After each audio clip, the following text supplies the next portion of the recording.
Hey, good morning, afternoon, evening, whatever. I'm Dr. Chase Cunningham, Dr. Zero Trust, here with my sunburn, going to go through the top 10 things you need to know this week. I'm recording this for Cybersecurity HQ. So let's get moving. Number one, these DoD has published a pretty good rundown on how they're getting to zero trust.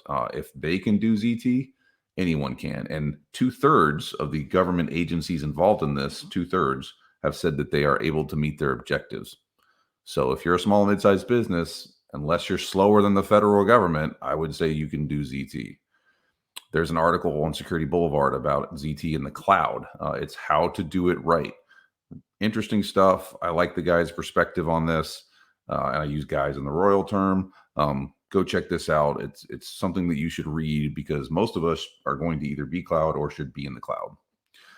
There is a pretty interesting breakdown on ZT market analysis, and this is pretty substantial when you look at it. Now, the only problem is this is about the major players in the space, but it's really interesting to kind of see the growth that things are growing in here. And you're talking about a CAGR of over 20% year over year.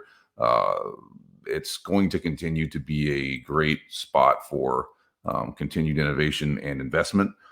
But that brings me to one of my next papers in here, which is actually from crn.com about not over investing in zero trust. Now, this is cool because a lot of times folks are talking about what you're going to do and how you're going to do it and how you're going to fund it.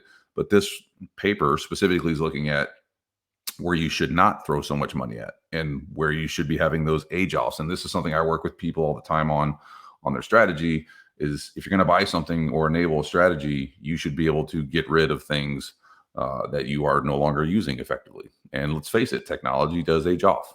Good report. There's a report in eschoolnews.com about ZT for schools. Basically, what it boils down to, if it's good enough for the federal government, it's good enough for schools. And I think that this is particularly applicable. My kids are getting ready to go back to school right now. Matter of fact, this afternoon, I have to go pick up their laptops.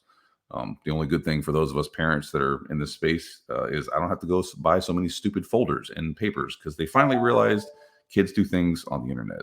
So, hooray. But that needs to be secure. Checkpoint spent a lot of money on Perimeter 81 to the tune of nearly $500 million. But the question is, does that really bolster Checkpoint's cybersecurity and zero trust positioning? I would think that it's interesting, but then again, Checkpoint was also building some capabilities around this space before. So is this additive or is this just a play to gain more market share? Read that report and look at it. That's on CISO Online. The DoD also published an article talking about the issues that they face, and this is from Randy Resnick, one of the people that's actually literally running the program. So if you're looking for ground truth on stuff, go check this article out.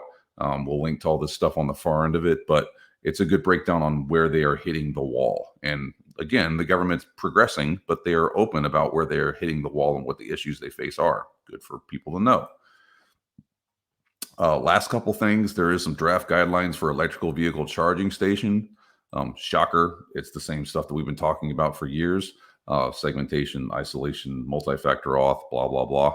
But it's considered critical infrastructure now. So all you folks with electric cars, you might want to make sure that they're doing those things. And honestly, we should all have security for everything we're doing everywhere anyway. So last one, Discord finally admits that it actually got hit. If you recall, about a month or so ago, Discord said that they had an attack and they said that there was some access going on or whatever else.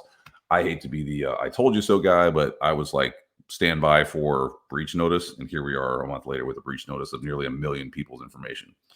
So again, it's not bad that you get breached. Everybody gets breached. Everybody gets hacked. But trying to say that you didn't have things happen when it's going to come out that something did happen. Like no one breaks into a bank and doesn't try and take money. If they get in, they're going to try and take something. It's probably going to be data. So until you are totally sure that that's not the actuality of what occurred, don't say that.